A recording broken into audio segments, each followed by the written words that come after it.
Sandy Sozio. Welcome. And firefighter Anthony.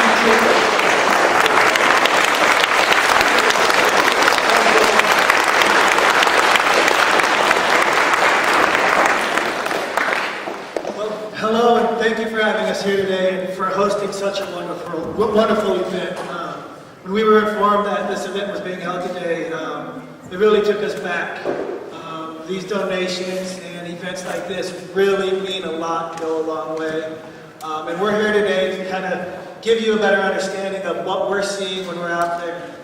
We've been up and down the state this year fighting these wildland fires.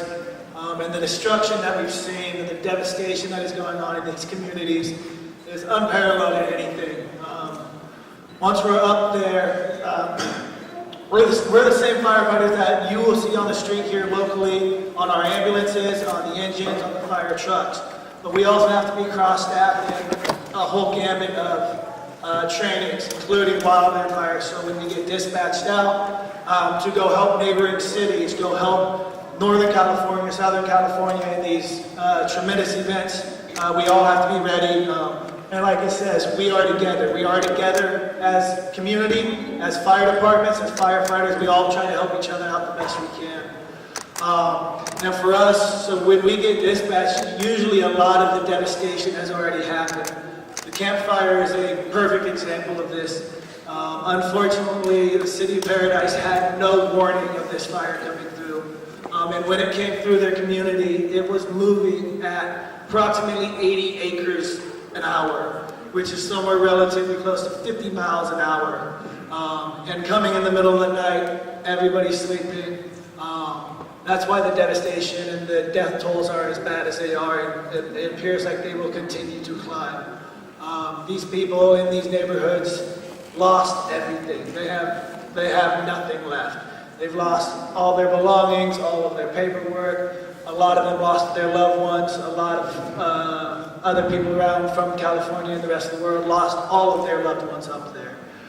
So every little bit that can be raised and given and trying to help that community and all of the campfire victims is going to go a tremendously long way.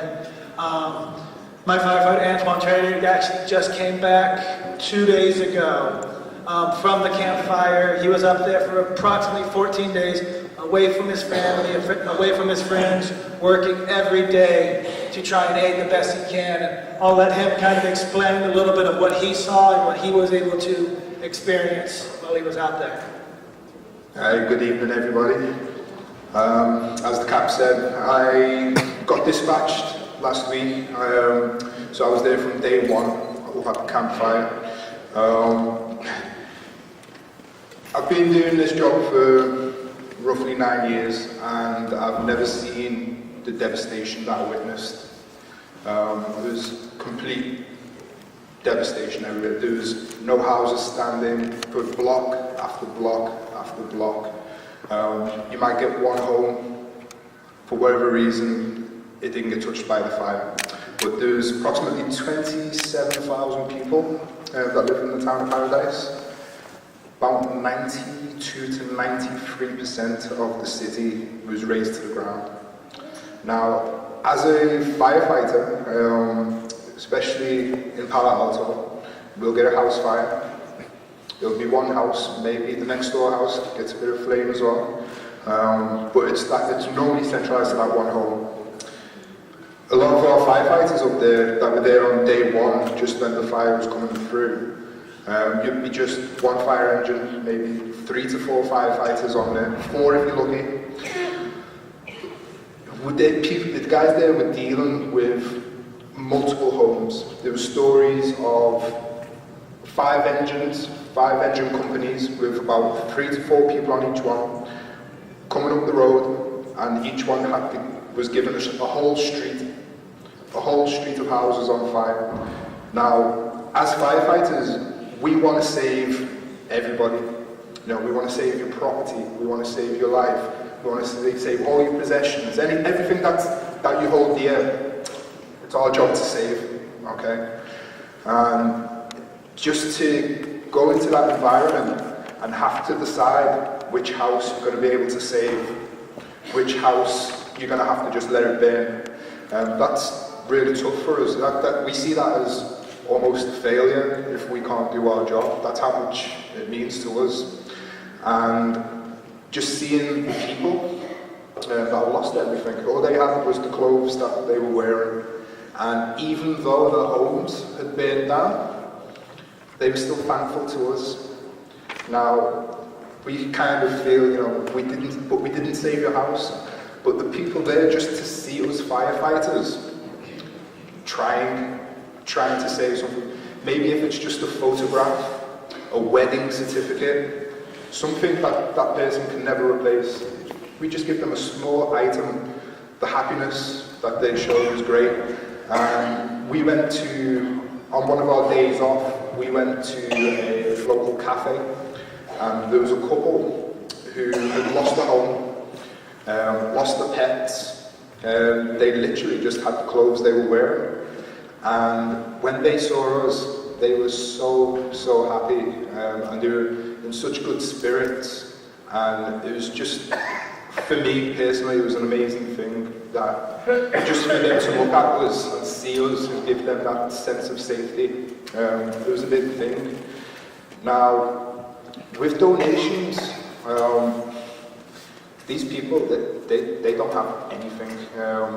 I think our journalist guy, I don't know his name, but he was up showing the photographs. He mentioned Walmart.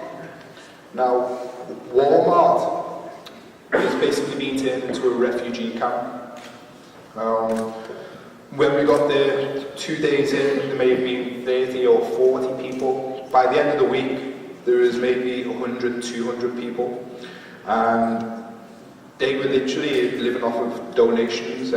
These people need tents, they need sanitary equipment, they need food, anything that you can imagine. Now, I've never seen it. When you look on TV and you see, in third world countries or somewhere there's been a crisis and you see refugee camps, this was in paradise, this was in California, and it was in Walmart, it was in Target, all the commercial areas, all the car parks were full of people. And what's really going on there now, they've got a lot of disease that's coming through. So it's really important with these donations that we can get things like sanitary equipment. And as I say, it's definitely been an experience going out there. We just want to make sure that Palo Alto is prepared for anything like this. So I know you want to talk about what people can do. The question has been brought here, what if this was to happen in Palo Alto?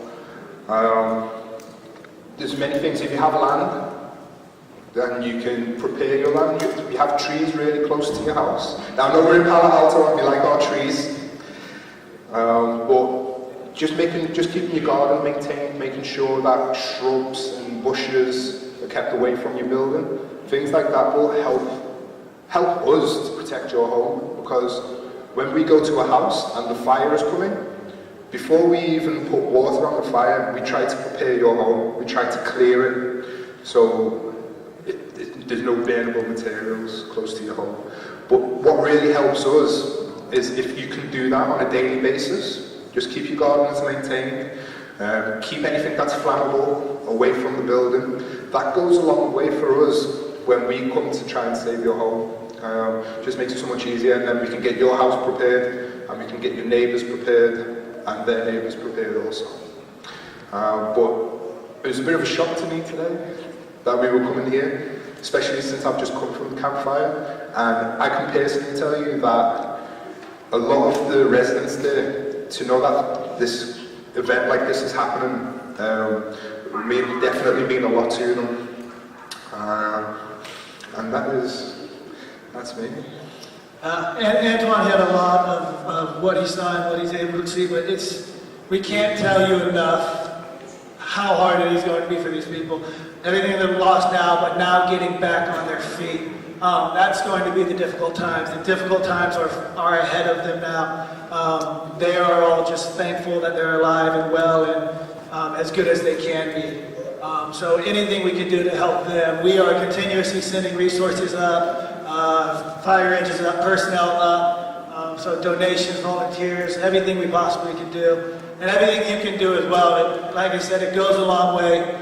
They just did their makeshift Thanksgiving up there, and as little as $2.50 will serve a Thanksgiving dinner to these people. That's kind of the calculations that they had out for it. So the money really goes a long way, and we can really help a lot and do it all together. So once again, appreciate you guys having us out here and kind of sharing our stories with you.